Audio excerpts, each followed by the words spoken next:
Okay, good morning to all of you, dear collaborateurs, académiciens, maîtres cuisiniers, friends and colleagues. My name is Sébastien Beau. I am the President Délégué of the Académie Culinaire of France for the US and Canada. I welcome you and thank you very much for being here today. And I would like to personally thank our speakers for their following presentation.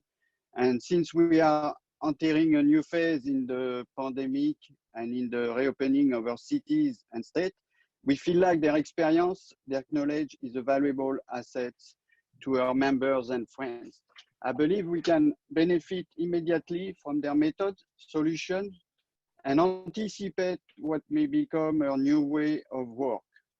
What we are experiencing today, it's not unprecedented, but it's something new and more deplorable, not just on our health, but certainly on our business and on our job as well. Today, we want to help, we want to support and provide solutions with new ideas on how to bring new income into our business. For example, in New York City, a fine dining restaurant has become a delivery company and its entire employees have kept their jobs because they have adapted to a new job. Businesses find new opportunities and new development, and not just for the time being, but also for the future as well. Our members are here to help, and many of us may have solutions. And I really hope today's webinar will be helpful and give you some ideas. I will email you afterwards all documentation on the topics that we will be discussing today. And before I let our Vice President Fabrice Guinchard and Sébastien Canon take over, I wish you all the best. And I wish for all of our industry, businesses, employees, restaurants, hotels, to get back to work as soon as possible, safely and in a full motion. Please be safe and be certain that the Academy is here for you. Thank you very much to all of you. Thank you. Fabrice? Yes. Good morning, everybody. I would like to many thanks to take the time to discuss with us, and thank you very much for the speakers to give us some time, because I know you are very busy. I will try to do that correctly. If not, I will speak in French and Rainer will translate that he proposed me yesterday. we practice in German and French. I would like to introduce our first speaker, Mr. Rainer Siegfried, Vice President, Marriott Luxury Brand, and he will explain what he thinks about the situation. And I think about Rainer to ask him, because I know he has some expertise in the past for the webinar, and he does that very, very well. Rainer, it's your time. So yeah, just to kick this off, I'm assuming everybody can hear me.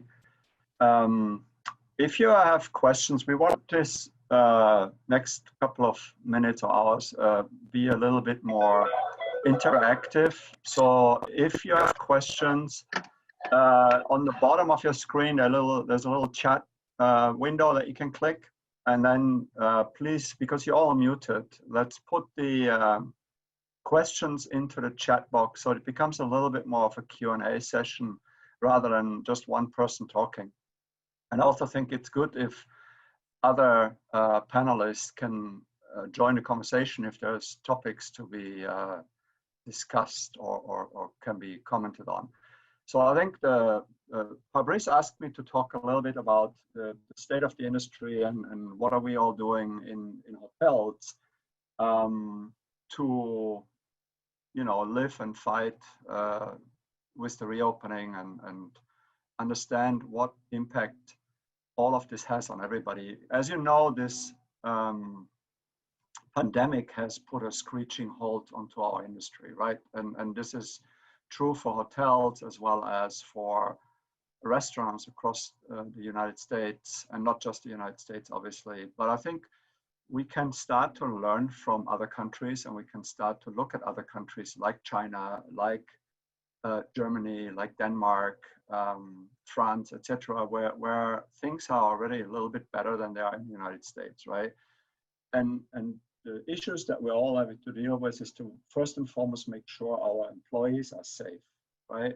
And our employees, once they're safe, we can ensure that our guests are safe. So the measurements that everybody sort of needs to look at is how do we ensure that we have a safe environment, that we have the appropriate hygiene practices, that we have the appropriate distancing, even in a kitchen. Is there a way to test the employees when they come in, at least for temperature, and making sure that if anybody shows any symptoms of any sickness, never mind just COVID, just send them home, right? I think the second part then is how do you make sure that the guests are safe? You know, what steps are you taking to make sure that you follow the social distancing guidelines? What are the steps that you're making sure that the guests have hand sanitization available? How is the interaction in terms of handling of menus or reaching over guests to serve them? So I think you really have to look at your sequences of service and make sure that anything is thought about, right? I went to a restaurant recently that had a beautiful little touch where the face masks, instead of people putting them in their pockets or leaving them on the table, which is even more unhygienic, they provided little paper bags so that the face masks that the guests were wearing as they walked into the restaurant were then put into a little paper bag so they weren't contaminated with table surface or anything like this, right? So I think the challenge we all have is how do you operate with 50% occupancies in restaurant from a seating capacity perspective? How do you maximize your profits? How do you make sure that the guests feel comfortable coming back to your restaurants? Be it in a hotel or be it freestanding, it doesn't really matter. It's the same dynamic and the same problem, right? So a couple of things that I've seen and I've observed and that some of my friends and colleagues are doing is really thinking really well how to maximize their seating arrangements in their restaurant. And how do you potentially communicate a different way of taking reservations, accepting reservations, maximizing through reservations your seating capacity, right? So in a traditional restaurant, you probably have 2 seatings per night, and maybe you can extend the seating arrangements to 3 a night, and that way you can at least maximize 1 more seating through the evening, and you have to communicate clearly that what you're doing is to help the restaurant and profitability really, and the guest experience, right? So you make 2-hour slots instead of letting people sit longer, and you make sure that the people are well aware of the time limit and adhere to the time limits, etc. Right? So you start at 5:30 with the first reservation and then move on like that if you can. Obviously, some markets don't allow that. If you're in Florida, where your guest profile in a market might be 60 years plus, there's nobody going to show up at 9. We all understand that, right? So, but there's different ways to do this. And really, I think what we're all learning is that you have to be a good business person, even more so today than ever before, right? The margins are already slim. So you have to know your numbers. You gotta know your numbers. You gotta look at alternatives. How do you increase sales outside of your traditional seating, right? And I think Gerard will talk a little bit more about ghost kitchens later and takeaway and packaging and stuff like this, right? So online sales through third-party vendors cost a lot of money. How do you consolidate your online sales through Grubhub or through those organizations that charge you a ton of money, right? How can you negotiate? What is the right company to partner with? Is it Postmates, or is it DoorDash, or is it whoever? And does it run through your website? Does it run through a platform? So there is a lot of stuff you need to investigate to squeeze every little dime out of this conversation, right? Some of you work in hotels. So restaurants and hotels will do comparatively well, in my opinion, especially in luxury hotels that has restaurants that are a little bit more themed, because A, they can absorb a little bit more of the cost structure. And B, I think there is a built-in customer base in the hotel that helps. And C, really, there will be more trust in hotels than in some freestanding. So if you're in a hotel, in a restaurant environment, I think if you have a great concept, I think ultimately you do reasonably well in the short and long term, in the medium and long term. The short term is a little bit of an up and down for sure. The other thing that we talked about in other webinars is really, if you're in a hotel, the one piece of business that will probably stay away for a long time is the group business. The group business is going to be a challenge. The group business of the MICE business, the convention business, that's going to be really difficult until there is confidence in the consumer that they come back into a large room with 500 other people, right?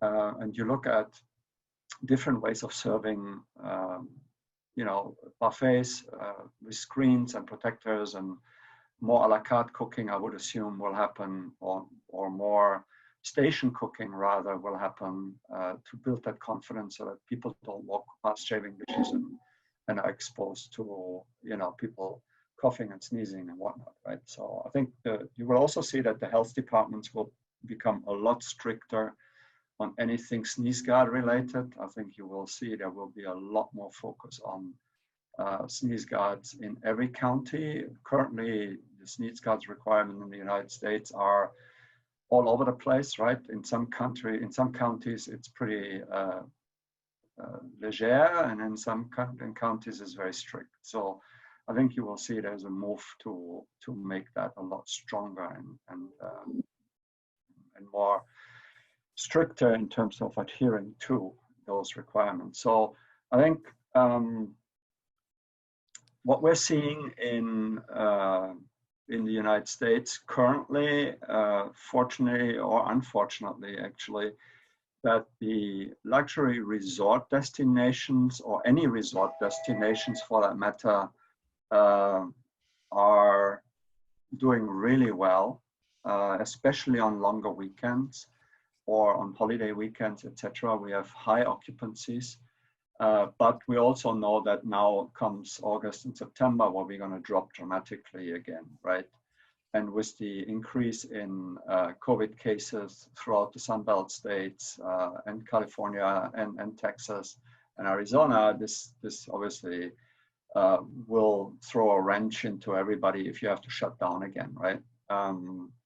But what that does, it gives me a little bit of confidence that the markets will rebound as quick as they can the moment people are allowed to go back out, right? And it's really up to us to build that confidence that the guests are safe. And how do you communicate that confidence? How do you make sure as an operator that you communicate it well on your website, you communicate what you're doing in terms of keeping the guests safe? How do you communicate this really well upon a guest arrival? How do you make sure that there is actually visible clues from a hand sanitization station right at the hostess desk, at the entry points of the restaurant, at the exit points of the restaurant? You're looking at QR code menus, looking at QR code billing, so that you reduce the contact as much as possible. How do you serve wine, right? Traditionally, we would serve wine. The glass would sit in front of the guest somewhere, and we would reach over and pour the wine into the glass, right? Maybe it is better to have the wine glasses on a gueridon next to the table with the bottle of wine, so you don't have to reach out, and you just put it at the edge of the table and the guests hold them and pour it themselves, right? What's your bread service look like, right? Is your bread service an open bread presentation, or do you figure out how to put it in a paper bag, or how do you anything that can convey the psychological messaging of, we thought about this, we are safe, or having your safety in mind. We're doing everything possible for our employees to make sure that they are healthy when they work for us or when they come in. And then really just you know, any physical clues you can give the guests to assure them that they're going to be fine when they eat in your establishment. That's really the key. You know, and there's many other things, and a lot of the suppliers have jumped on the bandwagon here and have tried to figure out what other things can be offered, from plexiglass screens that allow probably a little bit closer seating arrangement in your restaurant by putting these distance spaces in there, like these screens in there between tables, right? There's a company out there that has developed a UV portal. So you walk through a UV light portal that disinfects, I use that loosely here, but it eliminates a lot of the bacteria of the employees when they walk into the building, or the guests as they walk into the building. You can do it on both sides, right? Again, it's probably a 70% effectiveness, so it's not 100%, but it conveys a certain message that you are providing a safe environment for your guests, right? And I think that's going to be important all the way into once there's a vaccine, and then probably half a year later, because not everybody will get a vaccine straight away, right? So I think you're looking at least a year from today that you have to continue to provide assurances to the guests before there is some level of comfort to return to what let's call pre-pandemic behavior, or let's call it normal behavior if you like, but humans ultimately will go back to what they used to do. It might just take a while. So I'm not sure if you have any questions. I know we're sort of to talk 7 to 8 minutes. I guess I'm just exceeded my 7 or 8 minutes a little bit. But happy to take some questions if you can type them in, if you chat them in. The UV company, here somebody's asking is, can you please give me the name of the UV company? I will have to pull it up. Give me a couple of minutes while somebody else is talking, and I'll let you know. They're working together with Fortessa. You all, I'm sure, are aware of Fortessa, the Chinaware company. And Fortessa is turning into a partnership with these guys to provide some of these products. Thank you, Rainer. Thank you, Rainer, for this very interesting information, and it's really appreciated. Chefs, do not hesitate, and teams, do not hesitate if you have some question to ask directly by chat at HSchef. I would like now to introduce Chef Gérard Berthelon, CFO from Cuisine Solutions, who will speak about dark kitchen and other options. Gérard, it's for you. Gérard, you're on mute. Gérard, you're on mute. Good morning, everyone. I want to talk, as you know, Cuisine Solutions, we are specialized in a sous vide, and we've been working with many corporations to minimize the human touch in the kitchen and bring less chef. But today is not the thing I want to talk about. I want to talk about ghost kitchen or virtual kitchen. Many small restaurants are waiting for their business to come back, and is not coming back. So they have to think about bringing new revenues. And even before pre-COVID, the ghost kitchen or the dark kitchen was really starting to pick up.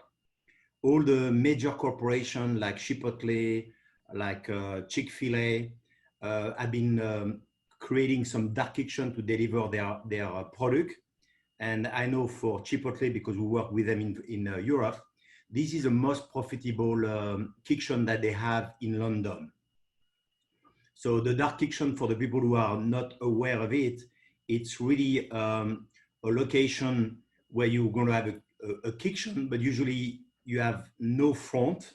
You just have a kitchen, so you don't have an expensive real estate, because you can be in the basement, you can be on a part of town where the rent is not expensive. So usually you can save 50 to 70% of your cost. You have really minimum staff to do. And then you, for your delivery, you just work with, Uber Eats or DoorDash or something else. So for our members, who have restaurants, you can create a a dark kitchen within your kitchen because right now nobody is busy. And when I talk to some of our members, you know, they say, well, my food is not suited for takeout because I do French food, I do something. The goal is not to do in a dark kitchen what you do today with your restaurant, but is to create some concept who are really easy to carry and it's going to be good quality before you arrive. And then you don't have to create one concept. If you see it's working well, you can create up to most of dark kitchen have 5 to 6 different concepts. With Cuisine Solution, we have created 2 in France, one out of our school, and we do Mexican, we do Indian, we do Italian, Thai, and we're going to add 2 more. And people don't even know it's coming from the same kitchen. There is a dark kitchen, it's called Sous Vide, Virtual Sous Vide Kitchen in New York. We've been working with them for about a year and a half. And they have, you can go online and check their website. And they have 1 kitchen and they have 6 concepts. And when people place their order, they don't know it's coming from the same kitchen. So they use the same ingredient and then they just change the garnishes. And it's the same chicken, it's the same salmon, it's the same beef, and then you can do that. So that's one option you can do in your existing customer to bring back revenues.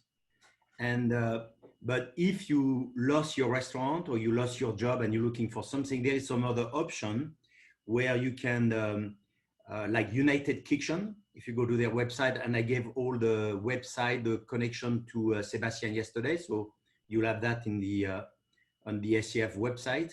You can rent kitchen for by a shift. So if you want to rent it by 4 hours, you want to rent it a whole day or in the evening, and they have everything to support you. They have the dishwasher, they have somebody in media to somebody to get the delivery from you. So it's up to you how much you want from the kitchen, but you can rent a space. And out of that, you could rent a space just an evening and run the same thing, 1 or 2 different or 3 different concepts. You're looking at today, all the studies said that our older generation order once a week, and the Gen Z orders 3 times a week at home. They prefer to eat at home than to eat at the restaurant. They feel really comfortable with that. The study said that it's going to be about an $800 billion business of the home delivery. So again, the business is going to take a long time before it comes back to the restaurant. People will feel secure to come back. So that's really a great way to get back to, to bring revenues. We know also that you want to keep the product simple. You don't have, like for us, you can cook everything from scratch yourself, or you can do like what we're creating now with Crea. It's called a dark kitchen. Instead of cooking, you assemble. But it doesn't have to be our product. It doesn't have to be a thing. It could be a cooked chicken, a sauce prepared, because you want to minimize the number of chefs you're going to bring to the kitchen. I was talking to a chef this morning in Las Vegas, and they have a big problem because as soon one person is sick, they have to quarantine the rest of the team. So overnight, they're losing 2, 3, 10 people a night. So the goal now with all the corporation we working with is to minimize the number of chefs you're going to bring back in the kitchen. Mother kitchen in a restaurant are tiny. We all used to work like shoulder to shoulders, and that's not possible anymore. Having distanciation about 6 feet, you will not be able to bring the same number of cook and chef you used to have. So that's an option to look at. There is a lot of great product on the market, from soup to dressing to everything, where you can create a menu. And the good thing is that's going to reduce your waste because you just take out what you need.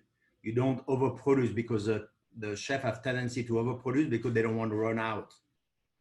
And then you can really calculate your food costs. You have less labor, you have no overtime. If you have a higher number of orders, you just pull more out. So we really have to think about a different way to bring great experience to the consumer. I think I have my 6 minutes or 8 minutes. I don't know if Fabrice, you're keeping a timeline or? Yes, Gérard, thank you very much. Okay. Teams, do not hesitate if you have some question for Gérard. And when we do the recap, if Gérard or if some other speakers.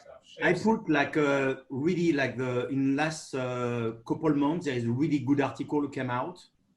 And I gave 4 links to Sébastien. Plus, I put a link of a company called Reef. I'm just going to add 1 more minute. We're starting to work with them. Daniel Boulou is starting to work with them. David Chang just launched a concept with them. So they have a choice. You can run is a container, sea container, is a whole kitchen. And they just bought 450 parking in all the city in America for $1.2 billion. And for them, the rent of those containers in a parking lot is like 60% cheaper than a hotel. And then you can produce, and those parking lots are really situated within like 1 mile to so many millions of people, you know, at middle of Los Angeles, middle of New York. So you can either rent a container from them, or you can work with them where they have central kitchen, where they'll prep their kitchen and then bring the food to you. It's called Reef, R-E-F-F, Reef Kitchen, Reef Technology. It's really a great company. They did testing for COVID. Yeah. They switched, they work in a container even to do supermarket, almost like a 7-Eleven. So that's it. I'm going to stop here, otherwise I'll take too much time as usual. Thank you, Gérard. It's very interesting. And yes, I invite you to go on Reef because it's an opportunity to speak with Gérard last week, and I check, and it's very, very interesting. And for sure, at the end of this presentation, we will do a recap, and you will receive all this information. I would like now to introduce Jean-Pierre Le Cannelier, CEO from the Butterbook. We will speak today about the future of the training for our staff. Jean-Pierre, it's for you. Thank you. All right, thanks very much, Fabrice. Don't forget to mute yourself to avoid the echo. Thank you for having me. It's a pleasure. As Fabrice said, I'm Jean-Pierre Le Cannelier, and I manage the Butterbook. So first thing, what is the Butterbook? We are a website for all things dedicated to learn about pastry baking and cake decorating. As a company, we're a very, very young company. We started in March of this year, so we're barely 5 months old. And there's been a lot of things that have happened to us. And what I want to do here today is just kind of give you a list of the top 5 or 6 learnings, things that we've understood along this journey. And my hope is these sort of tips or learnings are things that can be useful to you as you think about growing your own business and satisfying your customers in different ways. The first thing is about time and taking the time to build a product that works. In our case, I said we are a very young company because we started in March, but the project really is 3 years old in the making. And it took us 3 years to essentially build that library of content, those video lessons that are the backbone of the Butterbook. We launched with about 150 lessons at the beginning. And we didn't think it would take 3 years to build 150 video lessons. We probably initially thought it would be a few months, but in reality, because we wanted to do it well, it took us a long time, and we wanted a quality product. So part of why we ended up doing it that way is we wanted to make sure that those video lessons were going to hit the mark in terms of being enjoyable, helping you learn a valuable skill, and essentially making you a more confident baker or pastry chef in the kitchen. So that's learning number 1, take the time and launch when you're ready. Learning number 2 is be clear on what you're good at. And in our case, it's teaching people about, baking and pastry and cake decorating. And for the things you're not good at, go find somebody who is an expert at that and have them help you out. And that for us meant finding a company, an agency that helped us build the website. And the website is the vehicle by which you're going to deliver your experience to the end user. So we found a company that helped us go from the vision to essentially creating that website, thebutterbook.com. It does a number of things that are, we think, really important to satisfy the customer experience. One is it's optimized for mobile. Today, half of the traffic in general, and certainly true for us, comes from mobile. So whatever we were putting in front of the consumer had to work on a small screen, on a smartphone screen. There's things, for example, around how we deliver the video content. We use an established platform to make sure that no matter what time of the day, no matter how many people are on the site, no matter where they are geographically around the world, that the video viewing experience is optimized and it's enjoyable. The third learning is, although the backbone for us is the video content, we really took a lot of care in delivering, in putting everything together. And every lesson comes with, for example, a description of the skills you're going to be learning, with written instructions if you want to print the list of ingredients or follow the instructions step by step, not only by watching the video, but also by reading a piece of paper. All that is in there.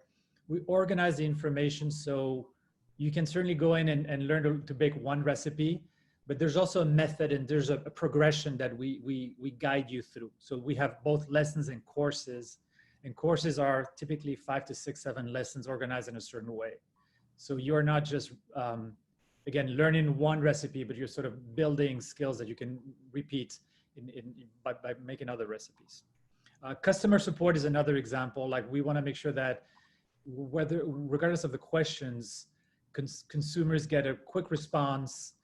I want to understand, like, if I can substitute this ingredient with this other ingredient, will I get the same result? Or some of the questions are very basic around, how do I log in? Things like that. So all that is part of the experience, and all that needs to be done well, ultimately for you to get the stickiness you're looking for.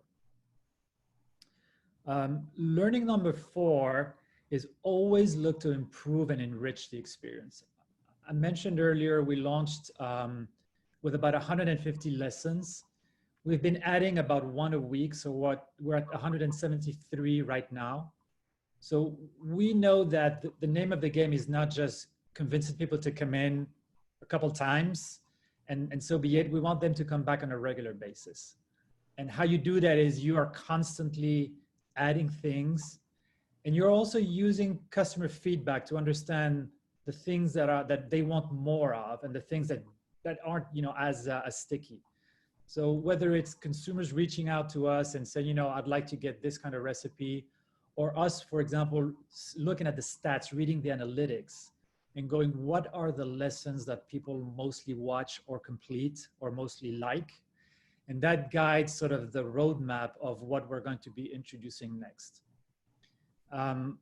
Today, we've got a bank of content that allows us to go into next year, into 2021. And sometime in the second half of the year, we're going to be developing content for the whole of 2021. So we're 1 or 2 steps ahead because, again, we know it takes time to develop content. That's even though the process is getting better and better every day, it's still a pretty big enterprise. So lots of efforts invested there. And my 5th learning is the idea that you always have to adapt. So I talked about always enriching and improving, and always adapting is a slightly different angle here. COVID, for example, and I had to talk about COVID, but COVID was both a blessing and a curse for us. This hit us about 2 weeks into us launching.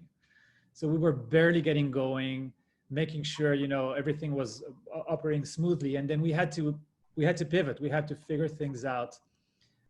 because everybody was getting back home and being confined, and it was very weird. So what we did there is we opened up the site for 60 days for free to anybody who would sign up. No credit card required, no upfront payment required. Just come in. We understand people are at home and they have time to kill. And our thing was, look, we want you to just spend some of that time learning recipes for free. That obviously allowed us to get significantly more traffic to the site. And after we turned off the promotion after the 60 days, we've been converting. There's a percentage of people that are actually staying with us and are agree to sort of switch to a pay plan. So whether it's us sort of realizing how to best take advantage, or how to, I guess, not take advantage is a strong way to put it, maybe just maneuver around things like COVID and what it means to our audience. Adapt. Think about how you can change the way you deliver the experience to your users. And you may have started thinking it would be one way, and you essentially have to figure things out on the go and change directions. And that's something we'll keep doing all the time. When you're like us, a small company, you don't have the deeper pockets, you don't have tons of resources. What you do have is the ability to move fast. So reacting or proactively making moves and doing those things fast, I think is part of how we stay competitive. That's it for me. If there are any questions, I'd be happy to take them, or if not, back to you, Fabrice. And thank you. Thank you very much, Jean-Pierre, for your intervention. It was very interesting. I would like to now introduce Raanan Minahan, CEO from Gourmet Culinary, to speak from other solution for the restoration in the future. Raanan, it's for you. Thank you, Fabrice. So, morning, everybody. And what I was thinking about talking today about was the effects of what we're all facing, and that we really need to start thinking about redesigning our business plan. At the early stages of the crisis of this disease, I think everybody was focusing on these special words of pivoting and adapting to where we'd find new sources of revenue. Something fundamental has changed in the last number of weeks with the resurgence of this disease, and a very strong likelihood that we're going to see a second wave coming at us. So we're in a different stage now, and we need to think about changing from pivoting and adapting to much more of a transition, to a whole new strategic focus of our business, of your business model, and what is your new core? That's a fundamental question that as a business owner, you need to sort of think about, is what is your new core? There is something fundamental that has changed, and based on all the studies of the consumer, and this is probably the biggest statement for us all to think about the consumer is forever changed. And that is a core fundamental call out. It's not that the consumer is going to revert back to the way they always did in a year's time, or 2 years' time, or 3 years' time. They are forever changed. And it's beholden on us if our business, whether it's a restaurant or a hotel or a large manufacturing company, we have to change with that new consumer, or we miss this opportunity to transition into something that the consumer is looking for. The consumer today, based on all the studies that have happened, the consumer is very confused. They're looking for safety and control, what we all look for. We all look for a meaning and a purpose in our lives. And that's what resulted in the hoarding, the sanitizing, how there's less food waste. We're focusing on comfort foods. The consumer is trying to gain back some control and some safety in their life. They're confused. They're worried about what the future holds. They're looking at more essentials, and the word even essential has significantly broadened in what it means now. What we meant by essential 12, 18 weeks ago is very different to what we mean by essential today. And that has increased the food at home, the the likes of one-stop shop, where previous to this, we did many shops. Now we're doing one-stop shops to limit our social interaction, and even down to looking for more value. You saw today that the CPI is the highest in 8 years. Over 51% of people are saying they're spending more during this time. They're experiencing less promotions. So they're seeking out more value. They're seeking essentials to survive. Consumers are much more focused on their health, functional food, and food as medicine. Prior to this, escalated a topic of conversation in the likes of personalized nutrition, biohacking, functional food, food as medicine, restrictive diets, whether they're paleo, vegan, Whole30.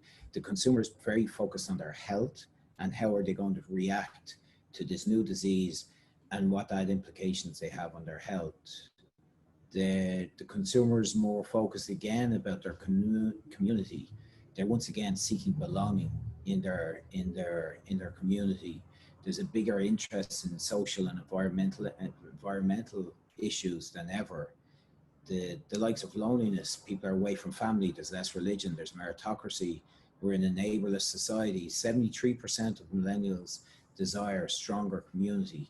The consumer is forever changed. That's the fundamental piece that we need to understand, that they're confused, they're seeking essentials, they're more focused on their health, and they're focused on the community.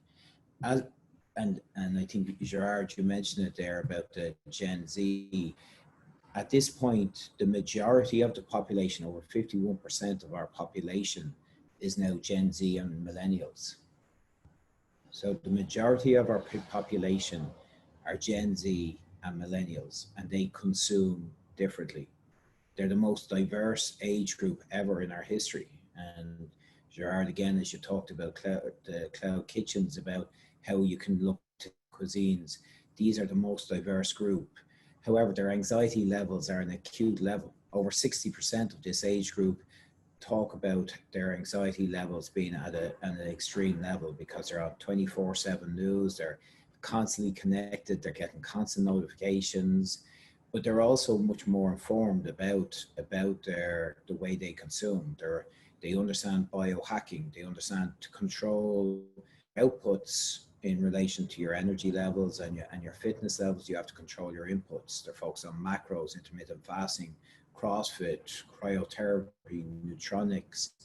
They're focused on personalized nutrition. It's no longer general nutrition. It's about what's good for my microbiome. They're interested in mindfulness. They want transparency, whether it's good or bad. They want transparency because it gives them an illusion of control. Knowledge, again, comes back to making them safe.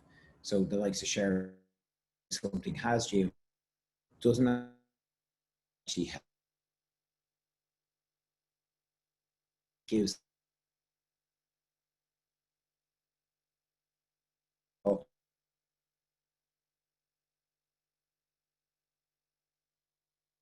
more at home. So again, it's a change consumer. And what has COVID done? COVID is just an accelerant. So I say like COVID is an accelerant. It has accelerated the process of this new consumer.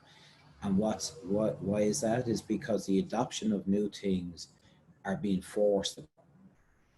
So whereas normally this will take years to change, this change is being forced on us. And as a result, it's accelerating what was already happening. And therefore this time, innovation, creativity, and reinvention. We have to reinvent ourselves in order to meet this new that has changed. If we reinvent ourselves and not just focus on new streams of revenue, then we have a chance of surviving and thriving through this. There's a real opportunity for those first movers to adapt their business model, find a new core. You can't wish and hope for the consumer to come back to you. You have to find a new core, and then as the consumer comes back, you can supplement it. But you need to redo your business plan. You need to figure out where your revenue and your profit come from in the future. the most fundamental for the restaurant industry is a lot of people are focused on doing delivery or pickup. And that's only one really small component of a business plan. You really need to design an off-premise strategy. You need to redesign an off-premise strategy, which is primarily and potentially for some of you out there, your new core. And to that point is, what is your menu? What food are you going to serve?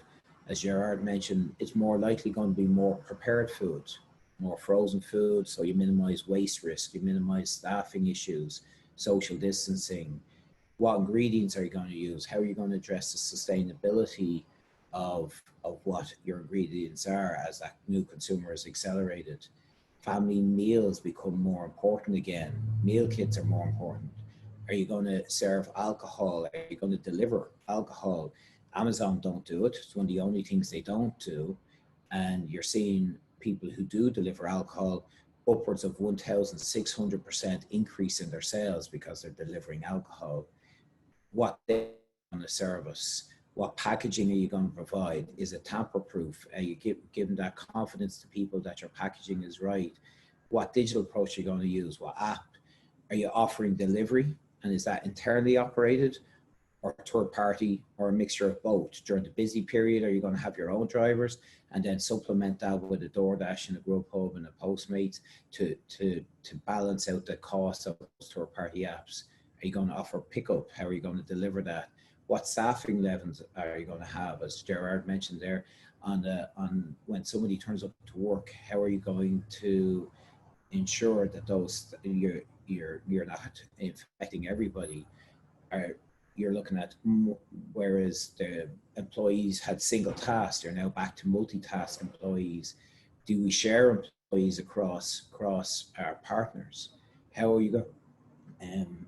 I think, Rainer, you mentioned about having a third sitting for meal time on in-premise, but off-premise strategy, everybody knows there's a surge during a 2-hour period.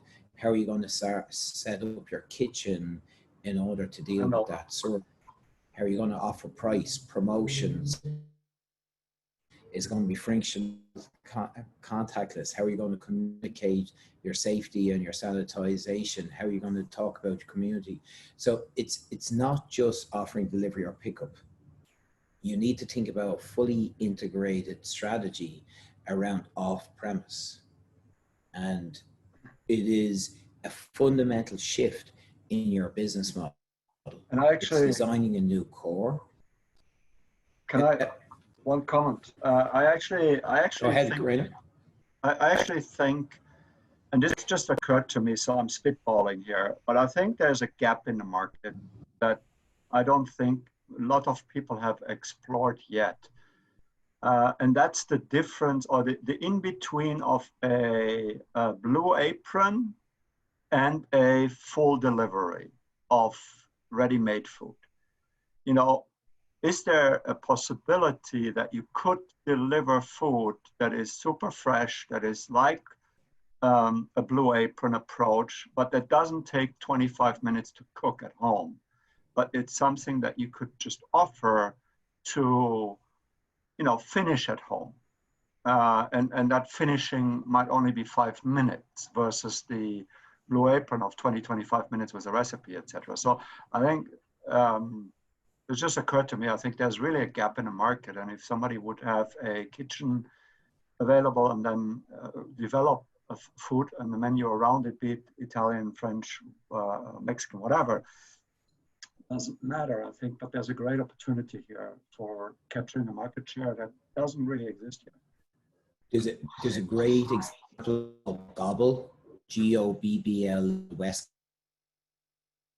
What you mentioned there, it's 10 minutes, one pan. And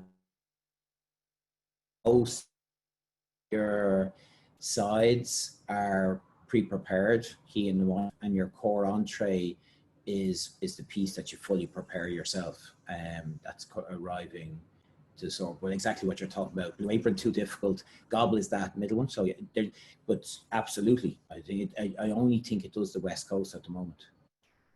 Yeah, it's only West Coast, and it's still 15 minutes, right? So I think Yeah. I think you got to figure out something that's like 5 minutes in a local delivery that people that order delivery don't want to wait after it arrives to have dinner, right? People don't want to have a long period of waiting. So what is the ready-made food delivery, but how do you do it so that it can be even better in quality in a very quick 5-minute setting? And I guess it requires a little bit of thinking here, but I'm sure there's a way to do that. Yep, agreed. Thank you, Ronan. Thank you, Rainer, for this comments. I would like to introduce now our last speakers, and after we can continue the discussion if you have some question for our speakers. But I would like to introduce Frédéric Cyr, Executive Chef and Culinary Director from the Fairmont Le Château Frontenac in Quebec. And if you never be there, I would like to invite you to go to visit Frédéric, because he have amazing place in amazing city. Frédéric is for you. Hello, it's fun. You finish your to discuss about those bucks, because it's a little what we do. We cook food. It's what I want to explain to you. But we cook. We send things half done. By this way, people can finish it and got the flair of the cooking home without doing the mise en place and all the stuff where it's long and complicated. What we did in Le Château Frontenac, each Christmas time, holiday time, we do meal to go for people. The turkey, little like the Thanksgiving dinner in United States. But at the beginning when I started that, I was doing 20. Now I'm almost 300 in 1 or 2 days. It's around for me $50,000 to $60,000 of sale in 2 days. What I do, I take the order 3 weeks in advance, and I have a pickup date where the people come at the hotel to pick up their meals. And because we have that much success with that, we do Valentine's Day, we do Easter, we do a few different ones. When COVID arrived, we say, okay, can we do like a grocery box for the people each Saturday? By this way we start. I'll just show you a little picture because I cannot share the screen, but you know, we got a little people like that. That's the Wellington one. We do the IT at the hotel, but I send the IT to go at home for people. But you have the IT like that. It was lobster time, but we make a lobster box. We got a lobster box too. And we develop a series of things to send to the people. What is fun for us is because same if I do just 10 or 20 a week, it's easy for me to do. It gave me around $10,000 to $20,000 in revenue a month. And it's a really simple mise en place. It's not things I have to coordinate it all the day long because I have 3 hours of pickup each Saturday morning between 10 and 1 o'clock in the afternoon. But that was it's a pretty easy solution to get an income. We'll talk about the hotel business and stuff like that. Me, I have 600 rooms. Normally I do around 80,000 meals a year. I had 25 cook in the kitchen, but it's a pretty big operation. Now I'm really lower than that. I have around 30 people working with me. I have 3 restaurants open, and my challenge is to make sure I'm more profitable with my outlet open than without them. I don't need to make a lot of money out of it, but at least I need to be positive to be open with all my team deployed. That's what I'm doing presently. It's fun because I'm in some kind of urban resort, because in the winter time, I get banqueting business going around, But in the summertime, I got a lot of tourists coming to see the beautiful city of Quebec. Voila. Now I use those boxes now to you get the idea. You know, that's my pickup of tea times, and if you put in the plate, you get that kind of result. And that's my barbecue box. Like you get the raw meat, but everything else is ready. Like you get the stuffed potato, you put on your barbecue. I gave them the explanation of everything. Now I'm using that for the foundation. All the big dinner we have in foundation here, I make special menu for them. Just for all the different foundation, I have a special menu. But I start to sell thousands of those boxes presently.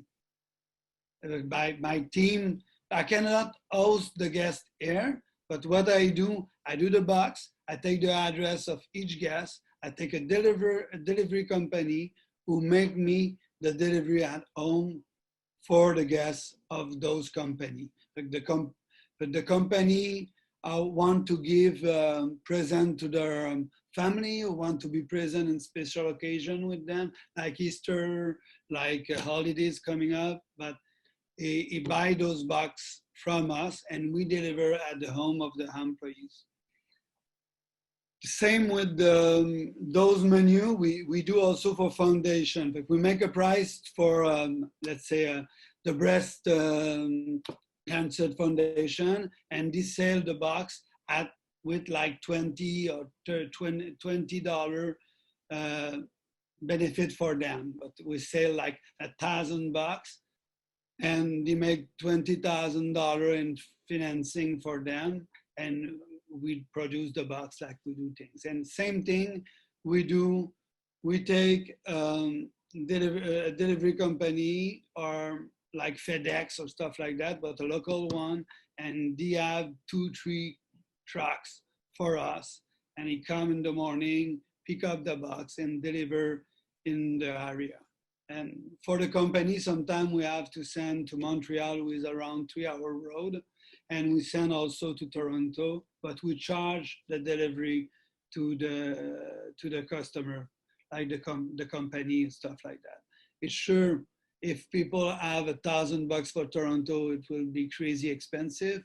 But if the company send like 500 bucks to Hall is performing team, but you have like 100 bucks in Montreal, 200 in Quebec, and 50 bucks in Toronto, and we arranged by flight or things those bucks going around. But that's pretty cool because on my side I expect to sell around $500,000 to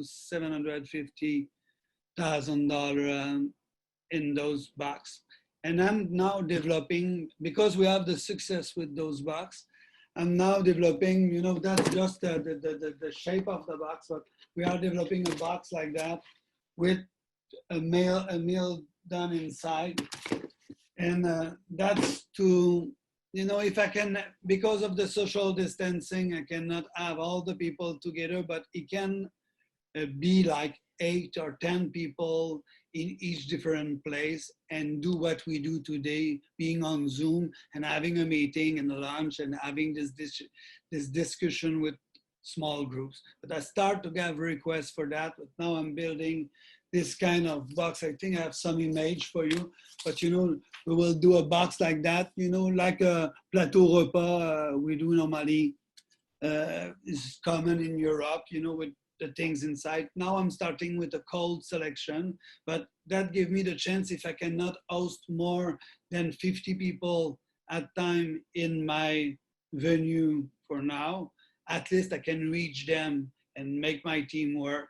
And what is cool with those boxes, normally you get like in each hotel, you get the reservation, you get the order a week or several days before, but you can use all the little time you have between service and restaurant and stuff like that to do mise en place and organize things around those services. Because everything is pre-ordered, that's really easier for me to do. And Another thing, and yeah, what we learned from it also is, you know, the tea time, the Wellington, the turkey stuff, all those things, all those menu, and like the menu where you get everything almost done, you just put in the oven and you rate it. Those things we already in the past have a lot of success, and we communicate, we have a good communication with the local market on that. And we try other stuff and it was not working. What the people want from us, I don't know if you know what the Chateau Frontenac is, but you know, if you have a picture of Quebec City, the big castle on top of the city is Le Chateau Frontenac, it's their hotel. But it's like a character of the city by himself, and the people want what we do normally, and we use what we build with years in the time with the people around. We use those products who are well known, people get in their family tradition or stuff like that, and we take that and we push it in the market. It's nothing new in that, it's pretty classical, but we know we reach them easily. You know where to pick up it, you know the way it's working. And same if I have a small amount of box on a person by person, at least I'm constant. I have a constant communication with those guests who are present for Christmas or present in the big events and stuff like that. By this way, I continue to build my customer bank and everything. When I send a newsletter in the Chateau Frontenac, I reach 30,000 people in one shot. With time in the hotel, we build, you know, all those communication things to reach our people directly. Okay, that's a pretty good way to do it. Tell you those things like that. Maybe I missed things. If you have any question, I will be happy to answer you. But it's a little thing. What is fun is we take it to replace the volume we miss in banquet, and it start to paying off. And it's a small thing you can and chase in your work a little everywhere. You know, if I have a 10 barbecue box at $180, but you know, it's almost $2,000, and it's somebody, you know, all the staff doing little things everywhere, the box gets ready and you almost don't put it. I think I put a 4-hour guy just to put things together to be sure, but I spread the work on the whole team. Like those $10 cost me the food and the packaging. Voila. Thank you, Frederic. Very, very interesting information. And before I give the speak at our president to close, firstly, I would like to many thanks all the speakers, the chef who participate today at this first webinar. It wasn't not very easy, but do not hesitate to communicate some information. If you have some web information, do not hesitate to transfer at Sébastien, and we will place on SCF website. And we will organize another one meetings, webinar, end of August. We will confirm you exactly the day. But if you have some interest, or if you have some speaker who is interesting to speak, do not hesitate to let us know.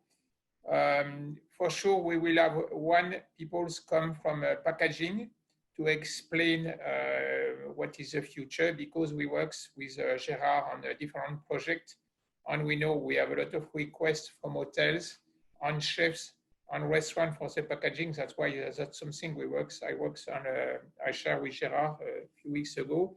But we will have professionals from packaging come to explain what we can do and what is the future. Thank you, the French Pastry School, Sébastien, and the team to welcome me today for this webinar.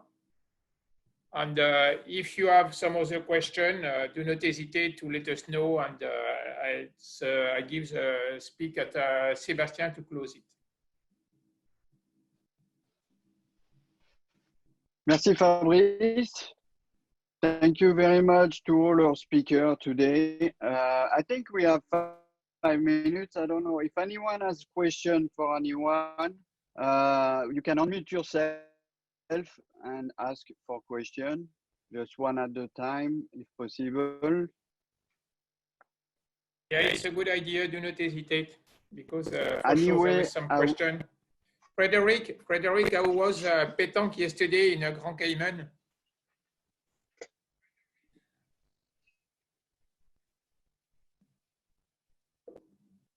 Frederic is no more with us.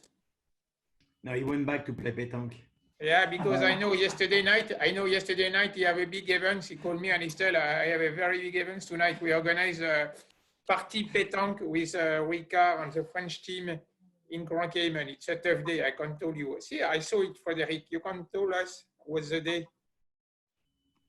One thing I would like to add, we talked about it, Fabrice, you and I, you know, it's every level, just like he explained about the to-go box. Daniel Boulou, I don't know if you're aware of it, does a weekend box. It's 2.5 days. It's Friday. People pick it up, or they can he send a truck to Long Island, and the box is I think it's $600 or $780.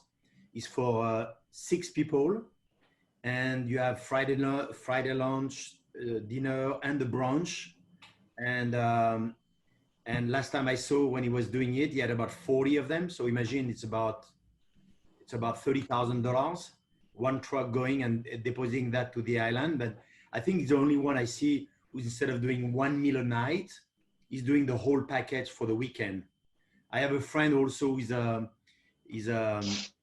has a restaurant like that, and he does a meal also for the weekend, not as expensive, but he has like not 1 meal, but 2 or 3 meals. And half of his restaurant is vegetarian. So, and people, you know, in business eat all week long, and they come on Friday and pick up their box to go to their house for the weekend because they just want to relax. They don't want to cook. And they know the chef. It's a great quality. And just like Rainer said, they still have to put a little touch. He does about 80% of the touch. He might have some fresh pasta to cook à la minute or something like that. Or the fish, you cook it yourself because you don't want it to overcook. But that's another option also to generate more revenues for your restaurant. Yes, I completely agree. Thank you, Gerard, for this information. And just to complete what you tell, if you have some question about packaging and this idea, do not hesitate to send me an email. I will share with you. We create a very nice PowerPoint. We worked probably for 3 or 4 weeks with few chefs, and Gerard was involved to develop something. And do not hesitate to send me an email. I will share with you also some information concerning new meal solution and packaging. And I saw about a question concerning the fully baked product. Yeah, I know Gerard, I know Renan, I know some of the speakers develop some things. Same for Bridor, and it's really the future. That's why if you want some idea, please let us know. We have some idea we can share with you. Rainer, Renan, do you want to add something, Rainer? No, not really. I just want to make sure that I think this is good stuff. And anybody who has a question, even after this, just don't worry, guys. Reach out, right? I'm sure there's some form of communication that is available here later. I will send to everyone. I will send all the information and the link to the recording of today, so you can always check that out. And all the information, documentation about the Dark Kitchen, Reef, Frederic and his packaging, Rainer also. We have some great articles that can help. And I will do a package and a newsletter and send it out to you in a few days. Okay. One more thing, guys. I forgot. There are a couple of, for those of you who are trying to figure all this shit out on their own, there are a couple of free resources available from chefs and from other people. Street Sense has put out a opening playbook for hotels and restaurants. Fabio Travocchi in Washington, D.C., if you go on his website, he has published a free playbook on how to reopen his restaurant, how he did it and what did he do and all that sort of stuff. So there's a lot of great information out there for free that people can access by going through the StreetSense site, to Fabio Travocchi's site, and I think there's a couple more out there. That's Thank it. you. Sebastian, do you want to close, to wrap up? Or did there is some other questions, chefs, on speakers, on people is on the line? Do you have some other question? Ronan, do you want to add something, or is good? Oh, just thank you very much for this opportunity, and likewise, I think we've all mentioned that as Gourmet Culinary Partners, I think what Ryan is saying is resources, we're very happy to support and help in any way we can with everybody who's on the line here today as well, from either our other supply partners or for your establishment. Very happy to try and help you through this difficult time. Thank you, Ronan. Thank you, You Ronan. guys. Anyone has more questions? Yes. You have some question? No. I think we should all stay in touch, and if you have any idea, anything coming up that on your side that you want to share with us, don't hesitate to let us know, because your input, like I said, can be valuable to our members and our friends and colleagues, so we can share that out. If you hear something, someone's doing something special, we love to hear about it and to share with the Academy and the Maître Cuisinier and all our colleagues everywhere. So thank you very much. Thank you very much for being here, and we'll be in touch. Thank you, Thank guys. you. Bye. Super. Bye now. Bye. Thank Bye. you. Thank you, everyone. Bye.